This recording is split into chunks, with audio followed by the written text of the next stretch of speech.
Buenas, vamos ahora a continuar con el tema de ecuaciones diferenciales con condiciones iniciales. En los tres siguientes capítulos, donde vamos a ver ecuaciones diferenciales con condiciones iniciales con condiciones de borde y ecuaciones diferenciales parciales, vamos a utilizar todos los métodos ya anteriormente vistos. Entonces, como ustedes podrán observar, todo lo que hemos visto, todos los métodos que hemos aprendido, es para resolver este tipo de ecuaciones. Y comencemos con la definición de las ecuaciones diferenciales. En el primer caso, cual tenemos las ecuaciones diferenciales con condiciones iniciales, se expresa la derivada de la función, de una función y, de esta manera, como y', y está dada a través de una función conocida de y en t. Y f va a ser es la función que queremos integrar para encontrar la variable, la incógnita y. Las ecuaciones diferenciales de orden superior se pueden descomponer en ecuaciones diferenciales de primer orden. De esta manera, supongamos que tenemos esta ecuación diferencial y 4 veces prima, 3 veces prima, 2 veces prima y así sucesivamente, donde a, b, c, e y g son constantes o funciones conocidas en el tiempo. Bueno. Entonces, podemos hacer lo siguiente. Vamos a definir u como la primera derivada de y, v como la segunda derivada de y w como la tercera derivada de y. Por lo tanto, la ecuación anterior, esta que está acá, puede ser reescrita de esta manera. Y tendríamos el siguiente conjunto de ecuaciones. Y' va a ser igual a u, como el que está aquí. U' va a ser v. V' va a ser de esta manera. Y aquí, pero vamos a necesitar 4 condiciones iniciales. Pero este sistema de ecuaciones se puede ver, como ustedes pueden observar, todas las ecuaciones son de primer orden. Entonces, de esta manera podemos una ecuación como esta reducirla a un conjunto de ecuaciones. Y de esa manera podríamos, o si tiene solución, podríamos resolver las ecuaciones numéricamente de manera mucho más sencilla. También podemos reducir ecuaciones íntegro-diferenciales. De esta manera, supongamos esta ecuación de íntegro diferencial, donde aquí tenemos la segunda derivada, la función y la integral de la función, y es igual a otra función g. Tenemos dos condiciones iniciales en este caso. Podemos hacer lo siguiente, vamos a definir u y v. U va a ser la primera derivada y v va a ser la integral de la función. Por consiguiente, esto queda de la siguiente manera. La primera derivada de u va a ser igual a g, a la función g, menos estos dos valores que están acá, estos dos términos, y tenemos que su condición inicial va a ser igual a y sub 0'. La primera derivada v va a ser igual a la función y su valor inicial va a ser igual al término inicial de la integral. Y este señor y', que es igual a u, va a ser con condición inicial y0 igual a y sub 0, se va a escribir de esta manera. Entonces, por lo tanto, esta ecuación íntegro diferencial se va a convertir en un conjunto de 3 ecuaciones de primer orden. Aquí vamos a representar el método de Euler hacia adelante, el cual está expresado de esta manera, donde la diferencia de un pequeño incremento h entre la función me va a representar la derivada, es decir, el incremento en la función dividido por el incremento en su variable. Y aquí está la derivada. Esto se puede despejar de esta manera, donde la primera derivada es reemplazada por una función f, es decir, dependiendo que esta f va a depender de cómo podamos despejar la primera derivada de la relación de la ecuación diferencial. Y me va a depender obviamente de la función incógnita y de la variable. Entonces y sub n se puede resolver de forma recursiva de la siguiente. Tenemos un valor y sub 0, el cual, si se introduce a esta ecuación que está acá, me va a dar el siguiente valor, y sub n. Y a su vez se introduce en la misma estructura de la función me va a dar y sub 2 y así sucesivamente hasta llegar al valor y sub n. ¿Cómo es eso? Vamos a ver este ejemplo. Tenemos aquí una ecuación diferencial, el cual me va a depender de y sub n, de la función y de la variable t. Y tenemos un valor inicial y sub 0 de 5. Entonces vamos a resolverlo para estos pequeños incrementos: 0.01, 0.001 y 1 por 10 a la menos 3. Aquí tenemos el primer valor en t igual a 0. Esto se reduce a esta función. Después se introduce y me va a dar t2 y así, y me va a dar se introduce en la estructura de esta función y me va a dar el siguiente valor y así sucesivamente hasta llegar a t sub n. ¿Hasta dónde vamos a parar? Hasta el tiempo que nos interese, bien sea 5, 6. Aquí tenemos un cuadro. Aquí el valor que nos interesa es llegar hasta 0.1. Entonces con este incremento vamos a llegar más rápido a este valor. Aquí vamos a tardar 10 veces más de lo que se tardó anteriormente y aquí vamos a tardar 100 veces más de lo que se tardó para este valor. Entonces aquí obviamente pues se redujeron algunas ecuaciones y aquí tenemos entre paréntesis los errores que tenemos. Entonces al incrementarse, cuando el h es mucho más alto, fíjense que el error al valor real es de 12%. Y aquí este valor es del 0.1% y sin embargo este error está multiplicado por 100, o sea es mucho más bajo que esto. Y así vemos como a medida que es más pequeño el h, los errores son más pequeños. Por supuesto esto tiene un precio que es el tiempo de cómputo. Aquí hay que hacer más de 100 por 10 son mil cálculos más que en este caso. Entonces obviamente hay que tener, o sea, hay que pagar un precio por esto. Obviamente ahorita los computadores son muy poderosos y se puede hacer fácilmente.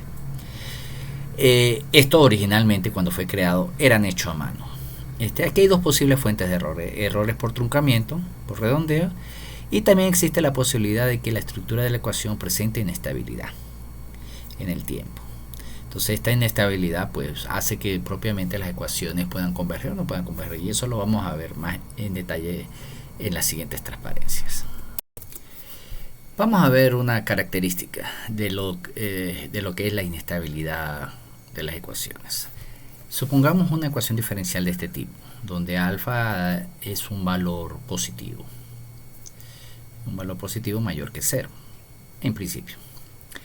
La solución exacta de esta ecuación viene a estar expresada por esta función, donde va a depender del valor inicial, y sub 0, y también de la exponencial de alfa t, de menos alfa t. El método de Euler hacia adelante lo podemos escribir para esta ecuación de esta manera, y aquí observamos lo siguiente, que si alfa por h es menor que 1, este señor es decreciente y positivo. O sea, la solución numérica es decreciente y positiva. No hay inestabilidad, perdón. Y si es mayor que 1, el signo de la solución es alternante, es decir, pero sin embargo converge. Además, aquí viene lo interesante: si es mayor que 2, es decir, es mayor que 2, es decir, este señor es positivo, la magnitud de la solución aumenta a cada paso y la solución oscila. Y esto es lo que se llama inestabilidad, ¿no? Pero esta inestabilidad no es producto de la ecuación. Esta inestabilidad no es producto de la ecuación propiamente dicha, sino del método de Euler. Entonces, por lo tanto, esto quiere decir que hay métodos que son aplicables y otros métodos que no son aplicables para ciertas ecuaciones. Entonces, si este es el caso que nosotros tenemos, no es apropiado utilizar este método, sino utilizaremos otros métodos o reescribiremos la ecuación de tal manera de que sea estable. ¿Qué quiero decir con esto? Que ustedes no se pueden utilizar un método a lo loco. Tienen que utilizar un método que les sea aplicable y que pueda ser aplicable a una ecuación. Y el h va a ser muy importante. Hay que definir un buen h. Si el h es suficientemente pequeño, a lo mejor lo pueden aplicar, no, o otro no. Pero esto tiene un coste, el coste computacional. Aquí tenemos un sistema de ecuaciones diferenciales, y y z, y el cual para y tenemos una condición inicial y para z una condición inicial. Y podemos aplicar el método de Euler hacia adelante para cada una de las ecuaciones de esta manera. Un ejemplo de esto sería una ecuación de segundo orden que tenemos acá, donde tenemos dos condiciones iniciales. Podemos reescribir esta ecuación de segundo orden, un sistema de dos ecuaciones de primer orden, de esta manera. Y aplicar el método de Euler. Igualmente como lo hicimos, para z0 conseguimos y1, y para y0 y z0 conseguimos y1 y z1, introduciendo los valores a un tiempo t05. Al tiempo siguiente aplicamos las soluciones de estas ecuaciones a la siguiente iteración y obtenemos esto. Si continuamos, vamos a obtener estas soluciones. Estos son los valores exactos de la ecuación diferencial. Estos son los valores que tenemos para las aproximaciones a través del método de Euler. Fíjense que aquí no son los valores exactos. Este tendría que ser 0, este 10 a la menos 4, y así sucesivamente vamos teniendo las soluciones. Se ve, este es mayor que 1 significativamente, y este no es 0. Este es mayor que 1 también, y este tampoco es 0. Entonces ahí varía en signos. Si estos valores se multiplicasen por algo, por uno más, que debiese ser 0, pues la torta, no tendríamos buenos resultados. Aquí dice, en la tabla se puede observar que el error crece al incrementar t y es proporcional a h, lo que nosotros esperábamos. Entonces hay que tener cuidado todo el tiempo con los métodos para resolver ecuaciones diferenciales. Vamos ahora a ver el método de Euler modificado. Fíjense que tienen la misma estructura de la función de la ecuación de Euler, pero ahora tenemos un promedio entre el valor de f para una variable para un tiempo t más 1 y un variable t. Esto se hace porque el método es más preciso y también más estable. Por supuesto requiere un mayor nivel de cálculo. Y entonces aquí tenemos este promedio que se puede introducir fácilmente. Y después y con esto tenemos el valor esperado. Fíjense que aquí tenemos un valor y sub n más 1 y un y sub n, es decir que la solución depende del valor de la misma solución en sí misma, y ya veremos cuál es la facilidad. Aquí tenemos una propiedad, que esto se resuelve si la función f es lineal en y. Es decir, por ejemplo, esta ecuación, que la primera derivada es lineal en y, esto no es lineal, pero no es en y, sino en la variable del tiempo, y nosotros podemos despejar el valor siguiente acá. Aquí se introduce la ecuación. Aquí tenemos y en y sub n, t sub n, y sub n más 1, y aquí tenemos y sub n. Aquí se introduce y se despeja y sub n, y todo queda en función de t en y, en función de y sub n, y en función de t sub n más 1 y t sub n. Y se puede calcular fácilmente, y se puede introducir el valor, y se puede calcular y sub n de manera exacta. Exacta no, se puede calcular fácilmente. Sin embargo, ¿qué pasa si no es lineal acá? Entonces no se puede despejar. A no poderse despejar, nosotros podemos hacer lo siguiente: podemos hacerlo de manera iterativa, es decir, metemos un valor de prueba, y sub n, que no es el real, pero asumimos que puede ser real, y obtenemos un valor. Este valor de prueba vamos a denotarlo con kn-1, y nos me va a dar otro valor de prueba de k. Ese k se vuelve a introducir como k-1 y vuelve a introducir otro k, y así sucesivamente, y paramos hasta que la diferencia entre lo que se introduce y lo que se extrae sea tolerable. O sea, aquí tenemos un ejemplo. tenemos esta función, donde aquí obviamente no es lineal en Y, y vamos a escribir, y escribimos la ecuación en términos de Euler modificado para una condición inicial de y sub 0 igual a 10. Aquí se introduce y sub 1 de prueba. En este caso vamos a introducir de prueba y sub 0. Se introduce, nos va a dar un y sub 1 que va a ser 6,93. Se vuelve a introducir, me va a dar 7,60. Se vuelve a introducir, 7,47. Se vuelve a introducir, 7,47, 7,49. Se vuelve a introducir y me da 7,49. Y así sucesivamente lo hacemos hasta que el valor converge. O sea que el valor que nos da de 7,49, 326, es el mismo que sale. Y allí paramos la simulación para esa iteración. Se vuelve a repetir para el caso siguiente de y sub 2 y así sucesivamente hasta que converja.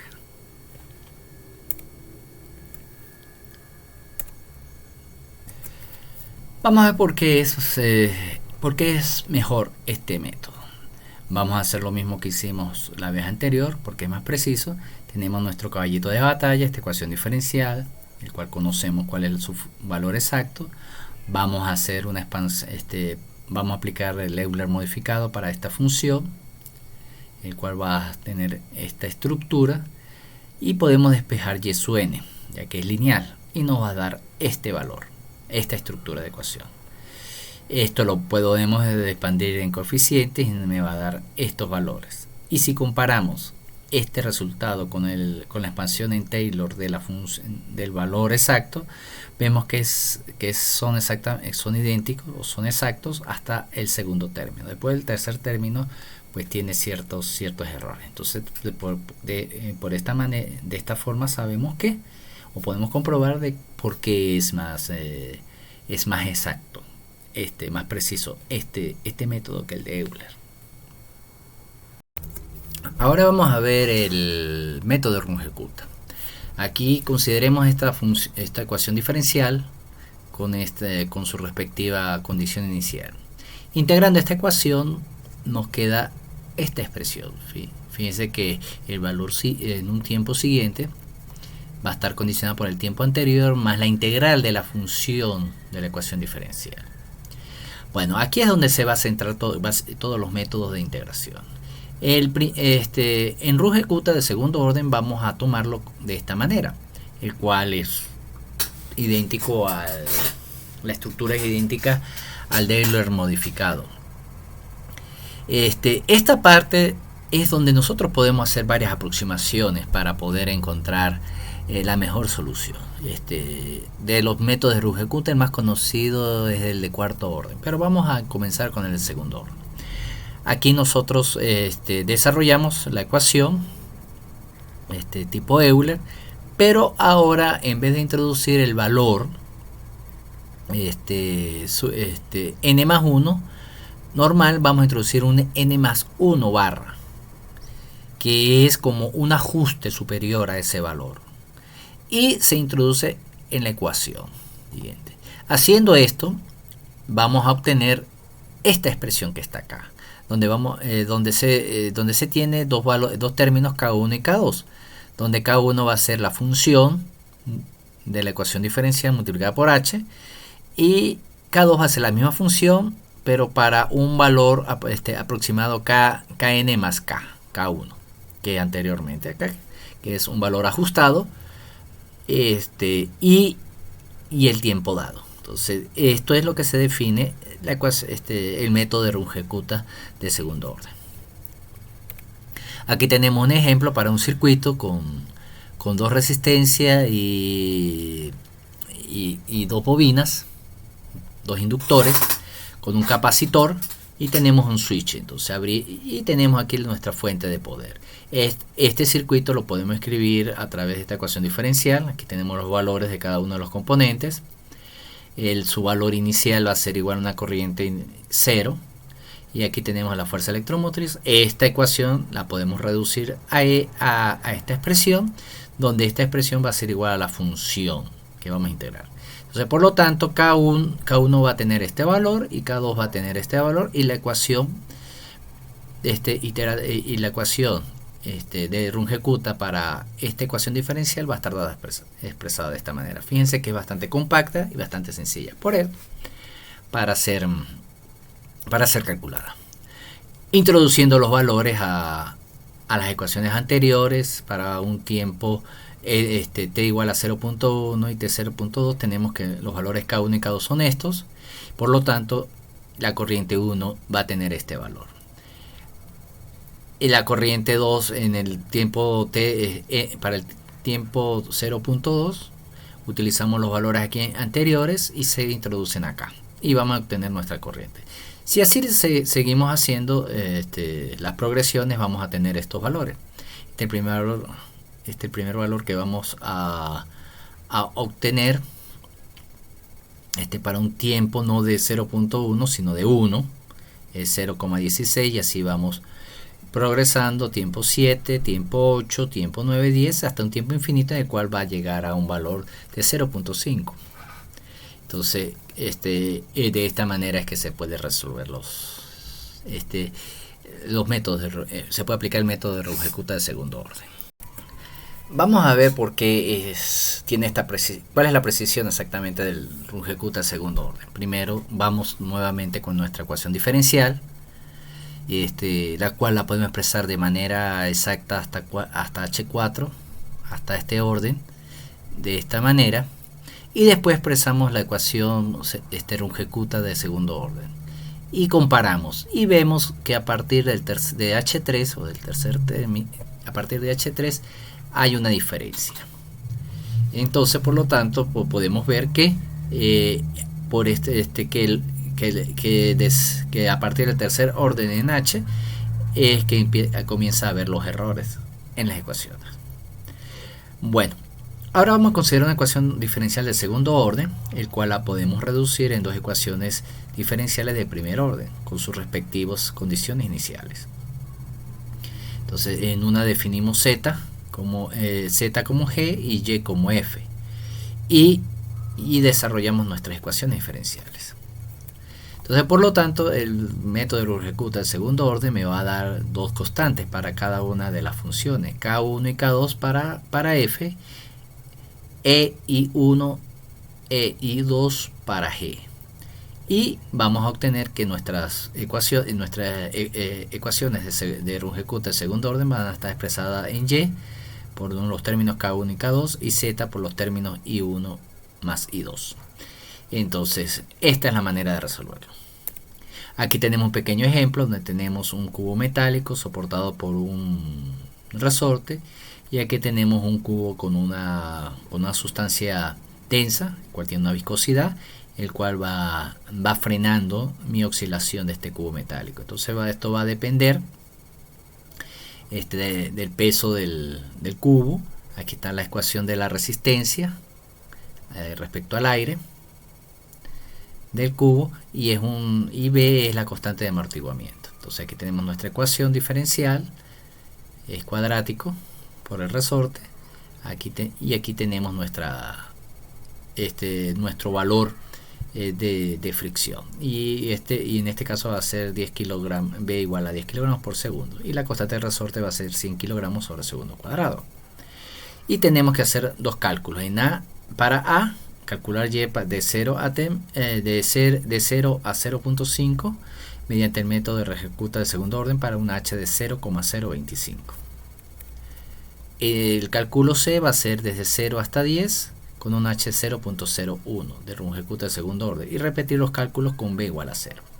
Entonces tenemos las ecuaciones, aquí las vamos a reducir a dos ecuaciones de segundo orden y vamos a calcular K1, K2, I1 y 2, como ya lo habíamos visto, y vamos a obtener Y1 y Y2 de esta manera, que van a tener estos valores. Para N2 hacemos exactamente lo mismo utilizando los valores anteriores y vamos a obtener estas expresiones. Para K1 tiene esta fórmula, I1 es esta, tiene este valor, K2 y 2. Y tenemos para Y2 va a ser igual a Y1 más los términos de K1 y K2 y Z va a tener este término por los valores de I1 y 2. y estos son los nuevos valores de ellos. Así lo podemos repetir y vamos a obtener los valores de y para b igual a 10 en estos términos y para b igual a 0 en estos términos. Entonces esto para una computadora no debe ser difícil. Lo que hay que escribir son las ecuaciones respectivas. Vamos a ver ahora cómo es la regla de tercer orden. Aquí se integra, por ejemplo en este caso se integra a través de la regla 1/3 de Simpson, la integral que vimos anteriormente, y tenemos estos tres términos, donde tenemos un término medio de yn más 1 medio, al igual que tn más 1 medio. Esta es una estimación de un punto medio entre dos valores. Esta estimación se puede hacer de esta manera: ecual yn va a ser igual a h medios por f, y yn también se puede, yn más 1 va a ser igual a yn más h por la función de la ecuación diferencial. O bien esta parte también se puede aproximar yn y se introduce un se introduce un yn más 1 medio a la función h. ¿Cuál de los dos se puede utilizar? Pues vamos a buscar cuál es la relación. Entonces vamos a hacer una combinación lineal de ambas a través de una función θ, y vemos cuál es su óptimo, comparando con el resultado real. Entonces en este esquema tenemos tres constantes del Runge-Kutta de tercer orden, donde la tercera constante va a incluir el valor de θ. Entonces para optimizar esto desarrollamos en series de Taylor tanto K1 como K2 y K3, y observamos que el mejor valor de θ con respecto al valor real va a ser θ menos 1. Y entonces, entonces las ecuaciones de tercer orden de Runge-Kutta va a estar dado por esta expresión que tenemos acá, donde K1 va a ser igual a h por f, K2 va a ser igual a h por f más 1 medio de K1, y H3 va a ser igual a h por f, K menos K1 más 2 veces K2 por K3. Y aquí tenemos la expresión final para el paso siguiente de Runge-Kutta de tercer orden, donde tenemos nuestras tres constantes. Si nosotros utilizamos y podemos hacer lo mismo con respecto al Runge-Kutta de cuarto orden, donde tenemos cuatro constantes aquí bien expresadas, y la ecuación final para de cuarto orden va a ser esta expresión: un sexto de K1 más 2 veces K2 más 2 veces K3 más K4. Entonces, y esta es para integrales de cuarto orden o de orden superior. Generalmente esta es el método de resolución más indicado, o el más utilizado al menos. Aquí tenemos otra ecuación para un Runge-Kutta de cuarto orden, en el cual utiliza la regla de integración 3/8 de Simpson. Y aquí se obtienen las cuatro constantes, el cual la ecuación final va a ser esta expresión, donde va a ser 1/8 de K1 más 3K2 más 3K3 más K4. Entonces esto depende, y hay muchas más. Estas son las más básicas, pero dependiendo de la ecuación de integración, la aproximación de integración que utilicen, se van a encontrar con otras ecuaciones. Por eso es muy importante a la hora de utilizar un método, pues buscar en la literatura a ver cuál es el más utilizado y saber la razón por qué es más utilizado. Y si no se encuentra nada, pues habría que probar a ver cuál le da mejor resultado. Aquí vamos a resolver una ecuación de Runge-Kutta de cuarto orden para esta ecuación. Tenemos que aquí está la función menos 1 sobre 1 más y cuadrado con nuestra respectiva condición inicial para un h1. Se introduce las funciones K1, después tiene el valor de K1, se puede calcular K2. Con el valor de K2 se puede calcular el K3. Con el K3 se puede calcular el K4. Entonces fíjense que cada constante va dependiendo del valor anterior. Aquí en este caso utilizamos el de integración 1/3 de la fórmula que nos da a través de una integración de 1/3, y este es el resultado para una iteración. Vamos ahora a ver cómo se puede aplicar para un conjunto de ecuaciones diferenciales y y z de cuarto orden. Con el método de Euler tenemos que es esta expresión, como ya lo hemos visto, y con el método de Runge-Kutta de cuarto orden pues vamos a tener 4 constantes para cada una de las ecuaciones. Entonces vamos a llamar para la ecuación f, que es la y, y la g la z. Entonces f va a ser k1 y g va a ser i1. Entonces de esta manera vamos a calcular las siguientes constantes: k2, i2, k3, i3, k4 y 4 sucesivamente, y después y cada una de las expresiones se introducen de esta manera. Fíjense que cada ecuación, que cada constante va a depender de k3, por ejemplo i4 va a depender de k3 y k4 va a depender de i3. Entonces las ecuaciones van a estar acopladas de esta manera, y estos son los valores para y más 1 y z más 1. Ahora vamos a observar cómo es la estabilidad de estas ecuaciones. Nuevamente vamos a utilizar esta función. La derivada de y es igual a alfa por y, donde ahora alfa va a ser menor que 0. Y para un y dado, el valor yn más 1 va a estar dado por esta expresión. Entonces k1 va a estar dado así: k1 más h alfa por hy1, y así vamos escribiendo k2, k3, k4, y esto los vamos reemplazando unos con otros, y después hacemos una expansión y podemos obtener esta expresión que está acá. Esta expresión vamos a tener un término anterior a yn, y este término vamos a reducirlo a una expresión que vamos a llamar gamma.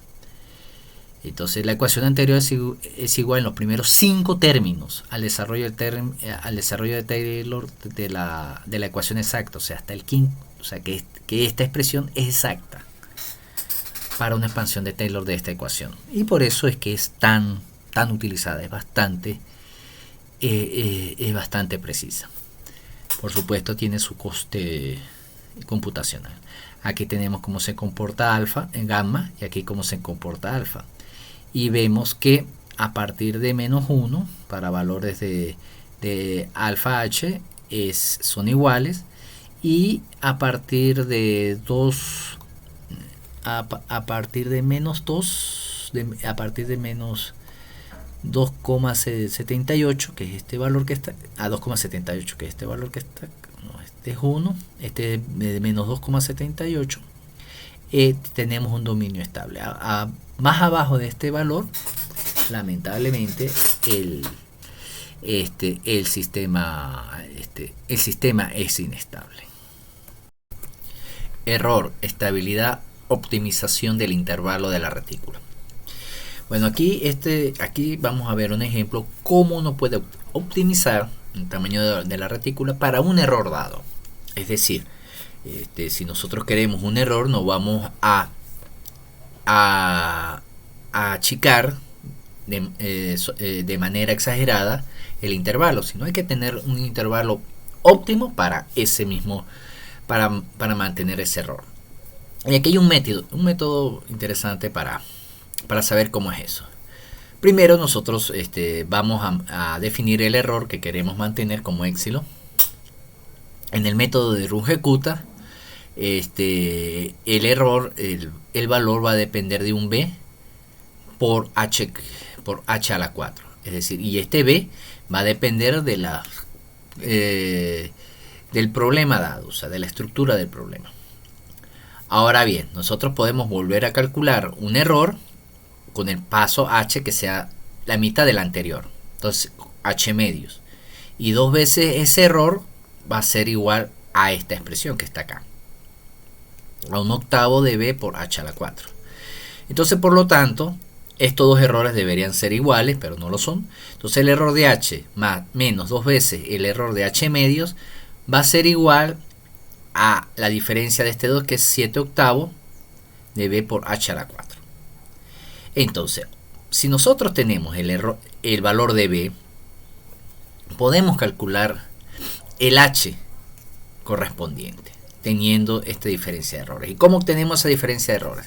Bueno, esa diferencia de errores, pues sencillamente hacemos una simulación, hacemos un cálculo de un y1 para h y un y2 para h. y2 quiere decir que son dos iteraciones, para que estos dos pasos equivalga a un paso de este lado. Entonces, dos iteraciones. Entonces, la diferencia de errores va a ser la diferencia de estos dos valores. Entonces, por lo tanto, dado que ve que esta diferencia de errores va a ser de esta manera, podemos calcular b a través de esta diferencia que está acá, de los y. Y al obtener y, sencillamente podemos tener que b por h a la 4 sobre epsilon, que epsilon va a ser igual a b h a la 4, es decir, el error, y podemos despejar un h tal que se mantenga este error, o sea, por debajo de ese h es óptimo. Entonces así nos podemos ahorrar una gran cantidad de cálculos innecesarios o saber si estamos haciendo las cosas bien o mal. Ahora vamos a ver un pequeño ejemplo. Aquí tenemos una ecuación diferencial de primer orden con su respectiva condición inicial, y el método de Runge-Kutta de cuarto orden expresa un error de esta manera, que va como h a la 5, y hay que calcular el b. Hacemos el mismo procedimiento antes indicado y obtenemos y medimos la diferencia entre este 2 no va aquí. Es la diferencia entre un error de h y un error de h medio. Calculamos el b con la diferencia de estos h2 y medimos nuestra expresión. Al hacer todo el término para un error de 10 a la menos 5, lo que nosotros vamos a obtener es que el espacio óptimo es de 0,44. Uno puede, por ejemplo, estimar un poco mejor esto y decir que es 0,4 para tener cierta garantía de estar por debajo de ese error, o 42, como prefiera. Métodos predictor y corrector. Vamos a ver específicamente el método de Adams de tercer orden. Estos métodos predictor y corrector constan en dos pasos. El predictor, el cual estima una solución, y el corrector, el cual mejora su precisión. Y esto consiste en lo siguiente: es en ajustar la derivada o la función fyt en un polinomio de interpolación cuadrática, donde los puntos van a ser 3, yn-1 y yn-2.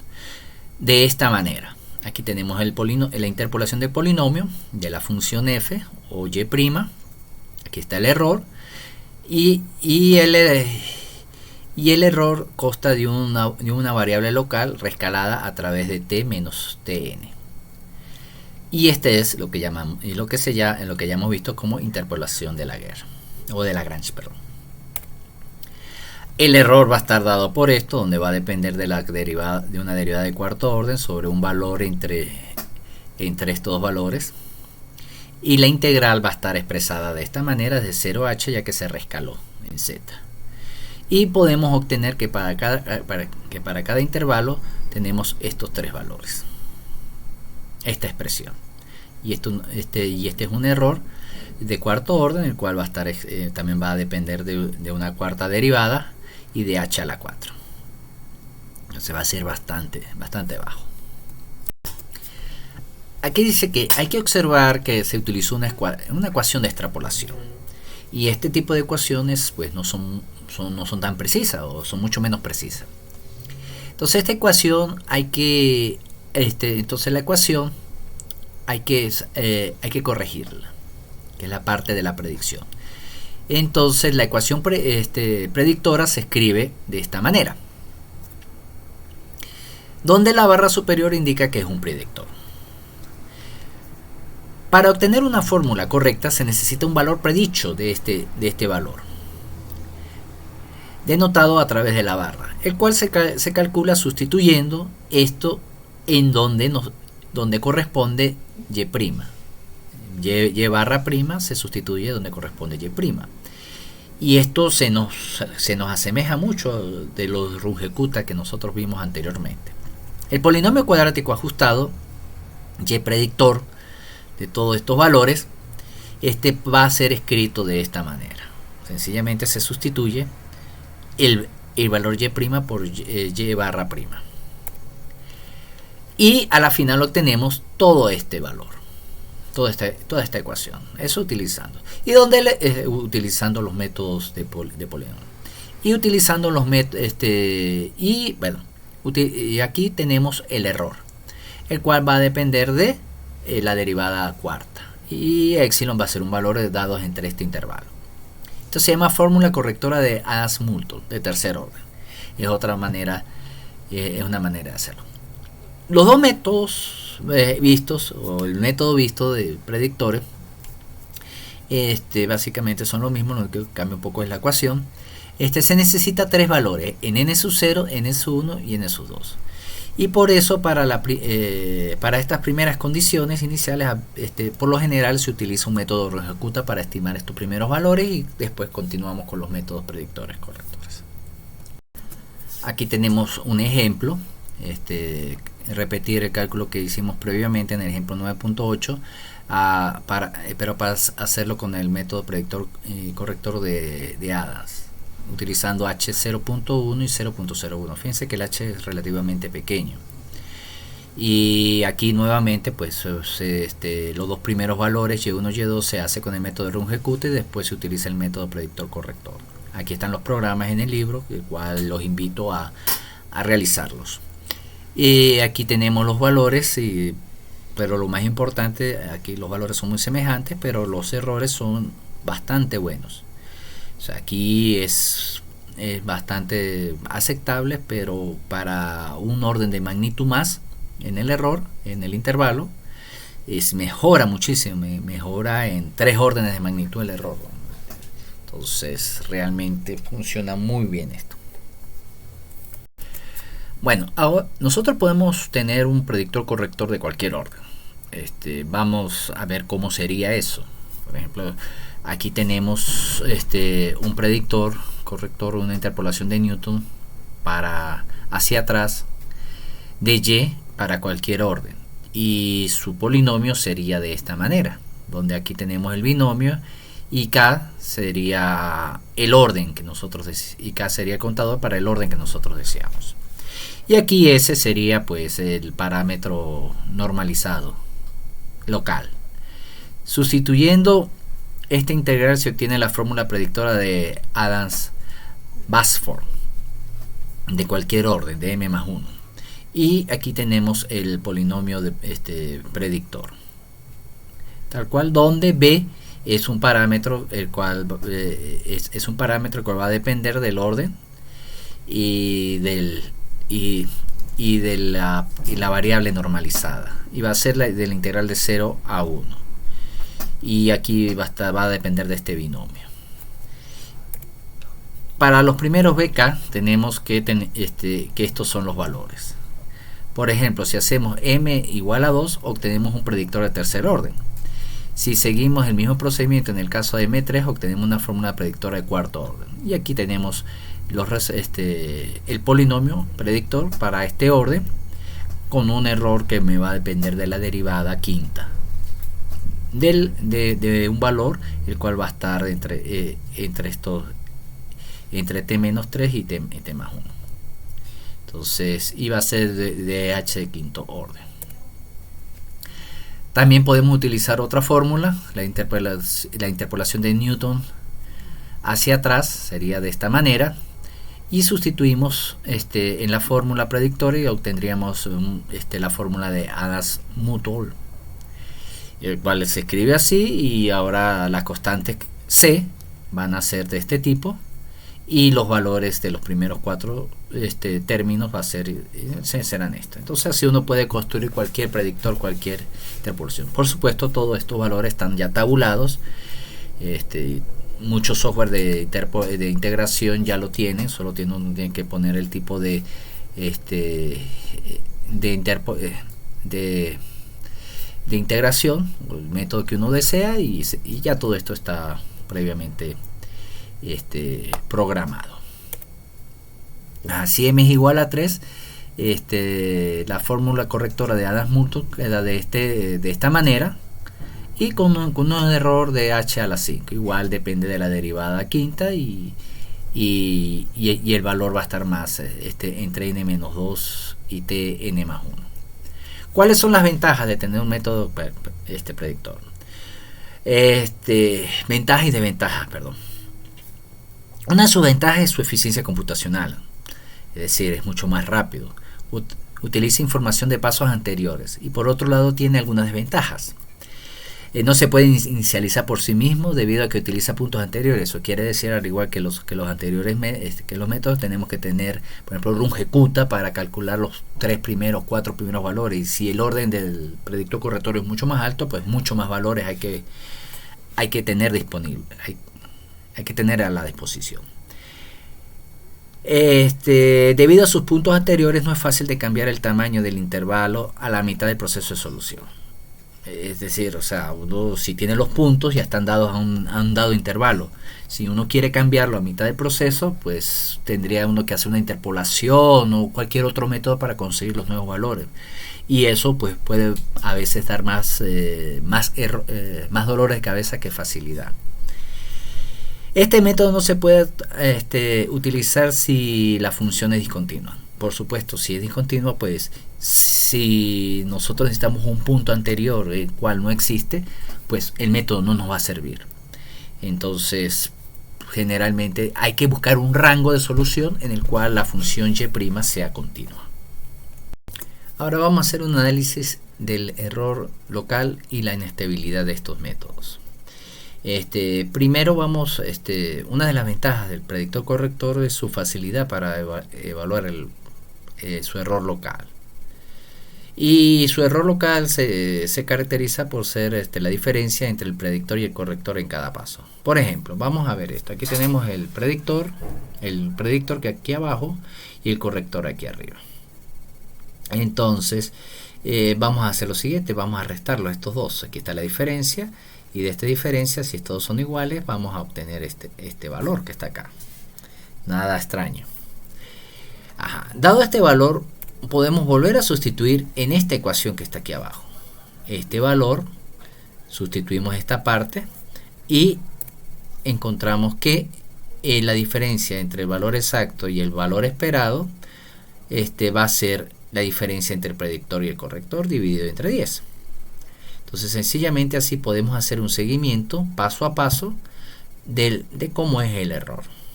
Analicemos ahora la estabilidad. Supongamos que aplicamos la ecuación de prueba, la ecuación diferencial de prueba, que es y' igual a alfa y. Al sustituirla obtenemos que el predictor va a ser el corrector va a ser y el predictor va a ser este. Entonces aquí tenemos las dos ecuaciones para ambos casos. Entonces eliminamos y reagrupamos los términos, de lo que resulta yn más 1 lo eliminamos, y lo que resulta es esta expresión, que yn va a ser igual a todo a sus 2 por yn menos a su 1 por yn menos 1, y así, y a 0 por yn menos 2, donde a2 va a tener esta expresión, a1 va a tener esta expresión, y a0 va a tener esta expresión, donde b va a ser igual a alfa h sobre 12. Entonces aquí nosotros podemos ya tener una solución. La solución analítica tiene esta forma, donde hay un factor gamma elevado a la n multiplicado por una constante c. Este factor gamma es el valor característico, y al sustituirlo en la ecuación para obtener la característica tenemos esta expresión. Esta es una ecuación polinomial de tercer orden, por lo tanto tiene sus tres raíces, gamma 1, gamma 2 y gamma 3, y pueden ser complejas. Ahora bien, tenemos gamma 1, gamma 2, gamma 3, satisface la ecuación, y cualquier combinación lineal de estas soluciones también es una solución. Entonces podemos escribir una solución general para y de esta manera. Aquí puede satisfacer cualquier lineal, donde C1, C2 y C1, C2, C3 quedan determinados por los valores iniciales de y sub 0, y sub 1 y y sub 2. Ya sabemos que la solución exacta de la ecuación de nuestro caballito de batalla es esta expresión. Y y sub 0 es la condición inicial de la función yt. ¿Cómo se relaciona cada uno de los términos con la ecuación? Bueno, la respuesta es la siguiente. Es que cada término es una aproximación. La respuesta es que un término de la ecuación es una aproximación, por lo que los otros dos son irrelevantes para la solución exacta y forman parte del error del esquema. ¿Qué quiere decir eso? Que uno de los coeficientes es el que me da la solución de estos tres coeficientes y el resto forma parte del error. Entonces, al analizar solo estos dos coeficientes, podemos saber si la solución va a ser exacta o no, porque si es la parte que va a crecer. El otro no, el otro va a ser la solución. Y los otros dos me van a decir cómo varía el error y si varía mucho a medida que se incrementan las iteraciones, pues esto se incrementa. Entonces aquí dice, la inestabilidad del método se relaciona entonces con los dos últimos términos, gamma 2 y gamma 3. Es decir, este me va a dar la solución y los otros van a ser los del error. Entonces, si gamma 2 y gamma 3 son mayores que 1, o ambos, cualquiera de los dos puede ser mayor que 1, o ambos mayor que 1, pues entonces la solución va a ser inexacta, va a ser inestable, va a crecer a medida que el tiempo. Entonces, al aplicar el método predictor corrector, tanto alfa como h afectan la inestabilidad, porque gamma depende de estos. Sin embargo, ya que ambas variables aparecen siempre como un producto, podemos considerar alfa h como un único parámetro de estabilidad o inestabilidad. Y en la tabla se muestran las raíces de la ecuación para distintos valores de h. Esta es la tabla. Aquí tenemos todos los valores de alfa h. Aquí va a empezar a incrementarse los errores a partir de 1. Aquí está 0.6, ya pasa de 1, 2, y cuando llega hasta 2.5 aquí llega a 32. Y sin embargo, cuando son negativos, a partir de 1 también se puede incrementar. De 1 pasa a 31, 121 y 412. Y fíjense también que los dos son valores conjugados, y el que es inestable, propiamente dicho, es ya menos 2. Es mayor que 1 y se vuelve pero se vuelve inestable la solución. Entonces hay que tener cuidado con eso. Ahora vamos a hablar sobre las ecuaciones diferenciales ordinarias rígidas. Y esto se refiere a que estas ecuaciones rígidas poseen una constante de tiempo. En este caso, si vemos esta ecuación, tiene una constante st, y esta ecuación tiene su condición inicial y sub 0. Aquí alfa va a ser mayor que 0. Y si S es igual a 0, pues vamos a obtener la solución que ya hemos visto. Pero en el caso de ser diferente a 0, ya la solución se nos complica considerablemente. Las respuestas del sistema a la condición inicial, así como los cambios en ST, queda caracterizado por este parámetro, por 1 sobre el valor absoluto de alfa, que recibe el nombre de constante de tiempo. Entonces, esta constante de tiempo pues me va a indicar cómo se me va a comportar la ecuación. Entonces aquí dice, es difícil y en ocasiones imposible resolver un problema rígido mediante RunGecuta, el método estándar, o un predictor corrector. Por ejemplo, si utilizamos el método de RunGecuta cuarto orden, el cálculo es inestable a menos que h sea menor que 1 sobre esto. Y esto quiere decir que hacer más pequeña la constante de tiempo se debe utilizar un intervalo de tiempo cada vez más pequeño. Por lo tanto, más tiempo de cómputo, más dinero. Alfa, por ejemplo, aquí está de 100.000. Entonces el intervalo de tiempo tiene que ser 1, 2, 3, 4, 5, del orden de 10 a la 6. Entonces eso implica